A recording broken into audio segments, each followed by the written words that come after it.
I'm going to fly the Hobbyking glueNgo Welcome to OpenTX. J20. My 9XR Pros run out of spaces for planes, so I've got this J20 on the Taranis X7Q. It's not a bad radio, good quality. The switches are all very good quality switches. I can't complain about anything on it. The programming is a bit harder than the 9XR Pro. It doesn't do as many things as the 9XR Pro either. You can't get it to say the model names, or no one can tell me how to do it. And I don't think it's an option on it. But anyway, this is the second actually, plane that I've put on it. These glueNgos, if they all fly like this one, I think they're alright. Okay, we put this little nanotech in there.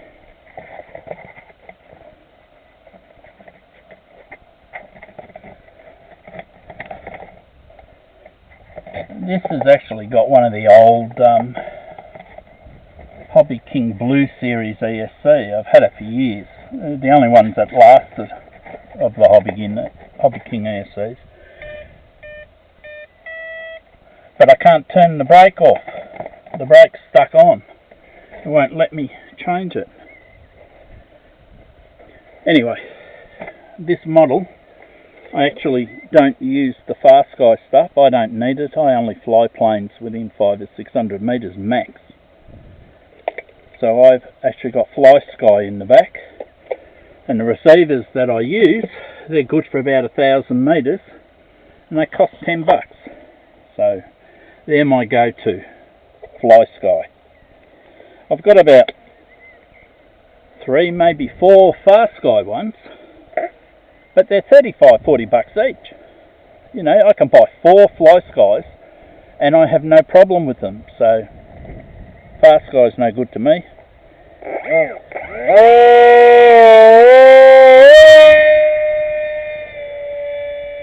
This is the J20. Took me a while to get it sorted. The CG is actually a good centimetre further forward than what the book says. If you keep it where the book says, the plane just goes straight up. You know, you've got to crawl around at really low speed, because if you give it any power, it just goes vertical. It'll stand on its tail all day. You know, you can nearly hover the thing. So it didn't suit my flying, so I've moved the CG a centimetre further forward. Now it actually flies like the real plane I would expect. It'll still go vertical, no problem. But I suspect it's more like the real thing than... depends what you like. If you want to do hovering, put it where it's supposed to go. But if you want to fly it like I do, just pop around like this.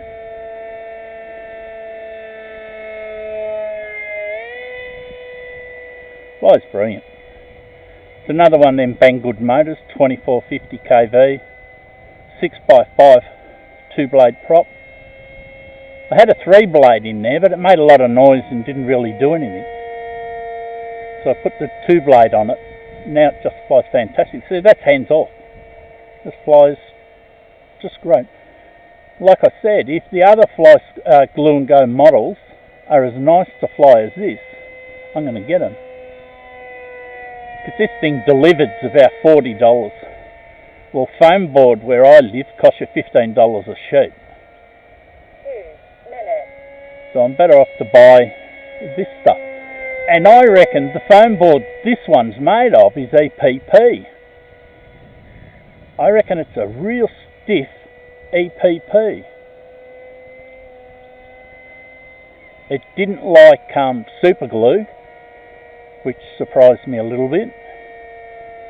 I put this one mainly together with hot glue.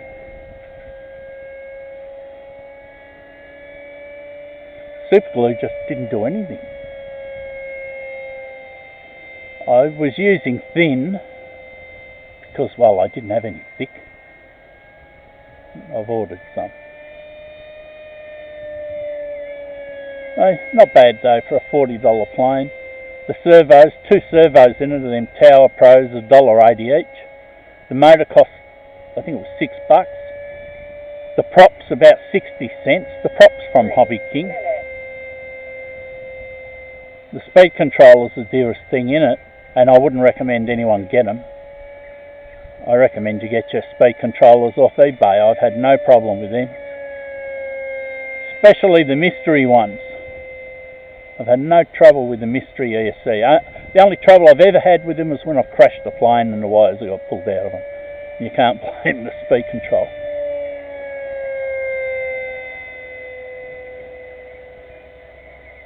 This thing just potters around.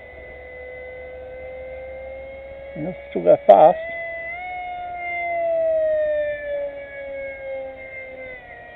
It's only a 1300 battery, so I think I'll bring it in.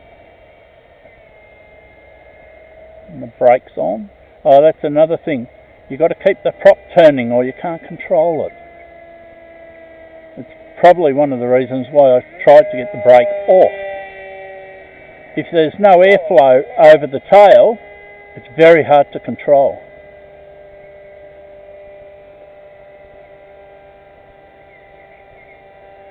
So line it up, shut off.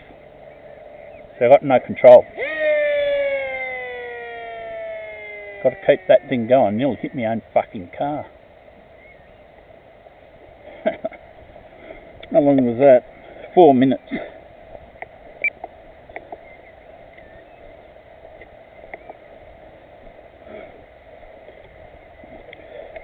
It's a good little plane. I like it.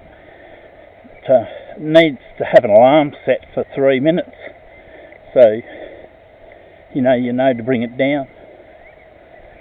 But idiot me always mucks around and ends up with the flat battery, and then I've got to walk for it.